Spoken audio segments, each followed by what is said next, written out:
আসসালামু আলাইকুম, সবাই কেমন আছেন? আমি আলহামদুলিল্লাহ ভালো আছি। কিছুদিন আগে আমি একটা ভিডিও বানাইছিলাম যে মেয়ের রূপ দেখে নয় গুণ দেখে বিয়ে করা দরকার। তো ওইটার মধ্যে একটা কমেন্ট করছি যে গুণ আছে কিনা ওইটা কিভাবে বুঝবো, ওইটা কিভাবে বুঝবেন? একটা মেয়ে দেখার আগে অবশ্যই ওই মেয়ের গুণ সম্বন্ধে জানা দরকার, ওই মেয়ে ভালো কিনা ভদ্র কিনা ওইটা জানা দরকার। যে মেয়ে ভদ্র, যে মেয়ে মানুষকে সম্মান করতে জানে, ও ধরেন নিজের শ্বশুর শাশুড়িরও সম্মান করবে, নিজের স্বামীরাও সম্মান করবে। আর যেই মেয়ে নিজের মা বাবার এই মানে না, মা বাবার সাথে তর্ক করে, মা বাবারে সম্মান করতে জানে না, সেই মেয়ে ধরেন শ্বশুর বাড়িতে যায় স্বামী তারপরে শ্বশুর শাশুড়িরাও সম্মান করবে না।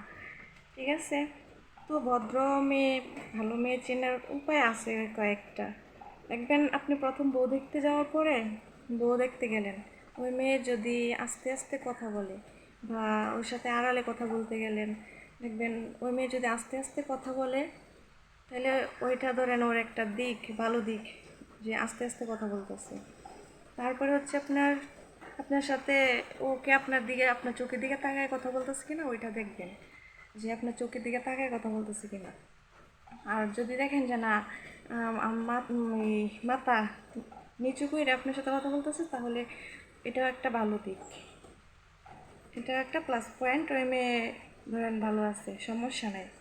তারপরে দেখবেন যাচাই বাছাই তো অবশ্যই করবেন, যে রাস্তাঘাটে কারোর সাথে তর্ক করছে কিনা। এই মেয়ে যে দিক দিয়ে চলাফেরা করে এদিকে মানুষের কাছে জিজ্ঞেস করবেন যে এই মেয়ে রাস্তাঘাটে কোনো সময় ঝগড়াঝাটি করছে কিনা, কারোর সাথে কোনো সাধারণ বিষয় নিয়ে তর্ক টর্ক করছে কিনা, এটাও দেখবেন।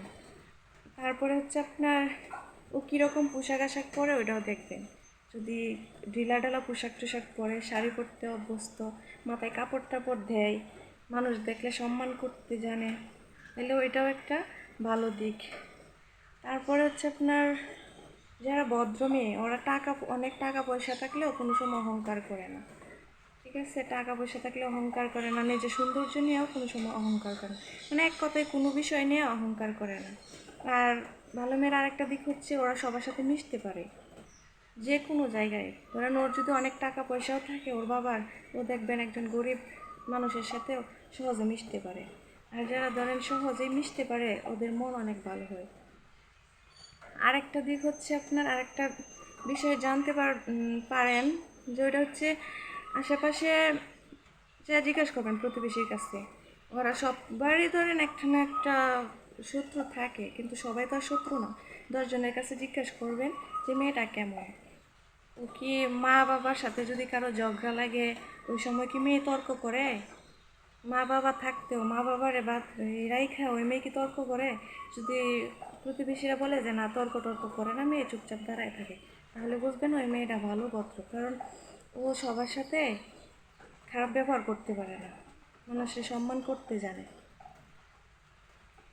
এই হচ্ছে। আর দেখবেন ও মাথায় কাপড় দেয় কিনা, ইসলামিক মাইন্ডের কিনা। যদি ইসলামিক মাইন্ডের হয় তাহলে তো আরও প্লাস পয়েন্ট।